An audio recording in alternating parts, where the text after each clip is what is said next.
कर्माचे फळ. एका घनदाट जंगलात एक वाघ आणि एक ससा राहत होता. वाघ खूप शक्तिशाली होता आणि जंगलातील इतर प्राण्यांना नेहमी त्रास देत असे. तो प्राण्यांना पकडून खायचा आणि त्यांना सतत घाबरवत राहायचा. जंगलातील सर्व प्राणी त्याला कंटाळले होते. पण वाघासमोर कोणी काही बोलू शकत नव्हते. एका दिवशी वाघाला तहान लागली. तो नदीवर पाणी पिण्यासाठी गेला. नदीकाठावर त्याला एक ससा खेळत असताना दिसला. वाघाने सशाला पकडण्यासाठी धाव घेतली. ससा शहाणा होता.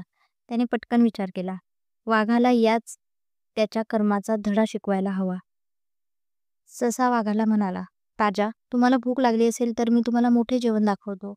नदीत दुसरा वाघ आहे जो तुमच्यापेक्षा मोठा आहे. त्याला हरवून तुम्ही त्या वाघाचे मांस खा. वाघाला दुसऱ्या वाघाची गोष्ट ऐकून खूप राग आला. तो सशाच्या मागे जात नदीकडे गेला. सशाने वाघाला नदीत खाली पाहायला सांगितले. नदीच्या स्वच्छ पाण्यात वाघाला स्वतःचे प्रतिबिंब दिसले. तो विचार करू लागला, हा दुसरा वाघ आहे. रागाच्या भरात वाघाने जोरात नदीत उडी मारली. पण पाणी खूप खोल होते. वाघाला पोहता येत नव्हते. त्यामुळे तो बुडू लागला. ससा झाडाच्या मागे लपून हे सगळं बघत होता. त्याने हसून विचार केला, कर्माचे फळ प्रत्येकाला मिळतेच.